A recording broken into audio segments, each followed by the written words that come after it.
અમદાવાદ બોડકદેવ વિસ્તારમાં જાહેરમાં થયેલા ફાયરિંગનો બનાવમાં આરોપી ઝડપાયો છે। ક્રાઇમ બ્રાન્ચે મૌલિક ઠક્કર અને જીતેન્દ્ર ઠક્કરની ઉજ્જૈન ખાતેથી ધરપકડ કરી છે। 2 મહિના અગાઉ એમિનેન્સ 96 સિલજ ખાતે માથાકૂટ થઈ મૌલિક અને તેની પત્ની શીતલ વચ્ચે અવારનવાર તકરાર થતી। 27 સપ્ટેમ્બરે પતિ પત્ની વચ્ચે ઝઘડો થતાં શીતલે પોતાના ભાઈને ફોન કરી બોલાવ્યો।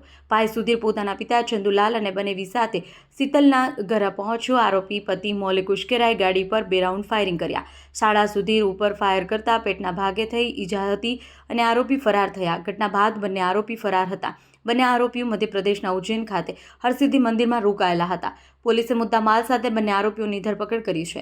મૌલિક કચ્છમાં જમીન વેચનું કામ કરતો, ત્યાં પોતાની ધર્મશાળામાં પણ રોકાયેલો હતો। ઉજ્જૈન અને મુંબઈ ખાતે રોકાય બંને ઉજ્જૈન ખાતે રોકાયા। મૌલિક અને ભાઈ જીતેન્દ્રને પોલીસે ધરપકડ કરી આગળની કાર્યવાહી હાથ ધરી છે।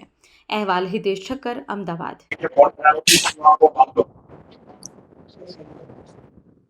તારીખ 27/9/2025 રોજ બોડકદેવ પોલીસ સ્ટેશન વિસ્તારમાં આવેલ એમિનેન્સ 96 સિલજ સર્કલ પાસે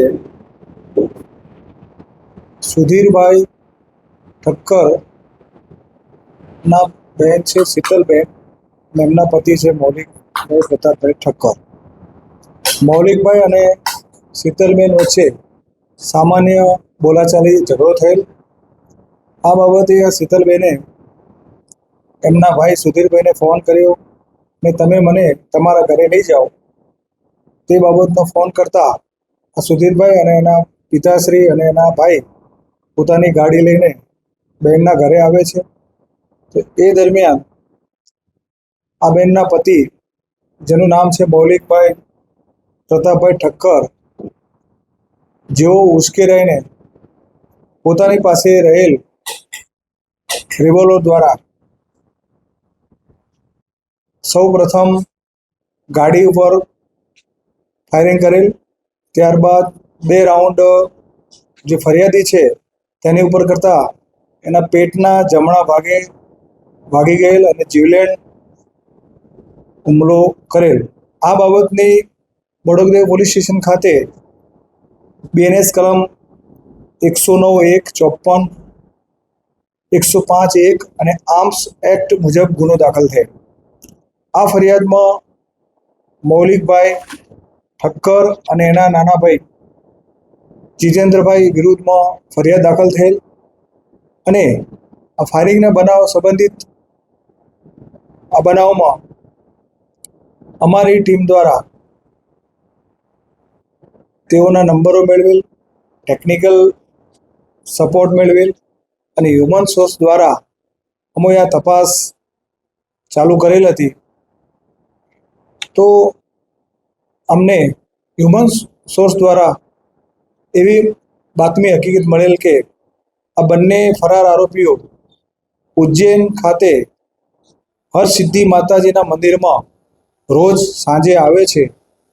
આ હકીકત મળતા અમોએ તાત્કાલિક એક ટીમ રવાના કરેલ અને અમારી ટીમ ત્યાં ઉજ્જૈન ખાતે જઈ અને મંદિરમાં રેકી કરેલ।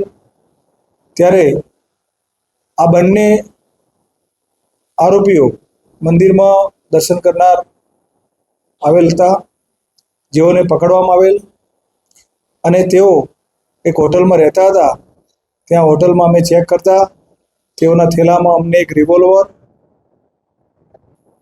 10 જીવતા કાર્ટીસ, 2 ખાલી કેચીસ મળી આવેલ છે। બંને આરોપી અને આ મુદ્દામાલને લઈને ક્રાઇમ બ્રાન્ચ ખાતે લઈ આવેલ અને કાયદેસરની કાર્યવાહી કરવામાં આવેલ છે।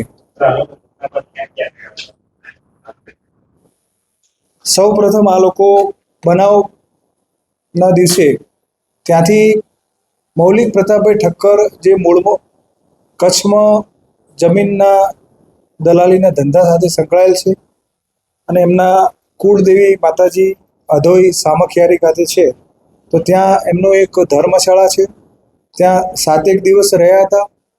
ત્યારબાદ ભુજથી ટ્રેન મારફતે ઉજ્જૈન ગયા હતા।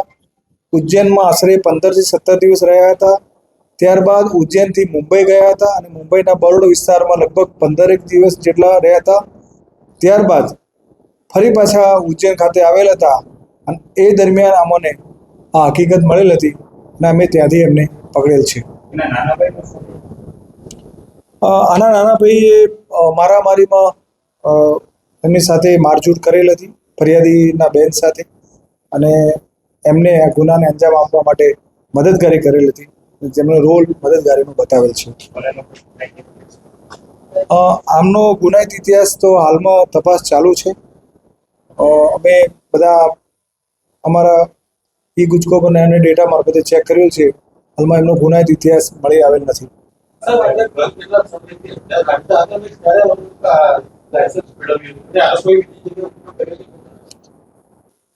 મૌલિક પ્રતાપભાઈ ઠક્કર જે જમીન દલાલીના ધંધા સાથે સંકળાયેલ હતો, જે મૂળ રાધનપુર પાસે આવેલ વારાઈ સાંતલપુરનો વતની છે, અને જેને સને 2020માં પાટણ ખાતેથી હથિયારનું લાયસન્સ મેળવેલ હતું.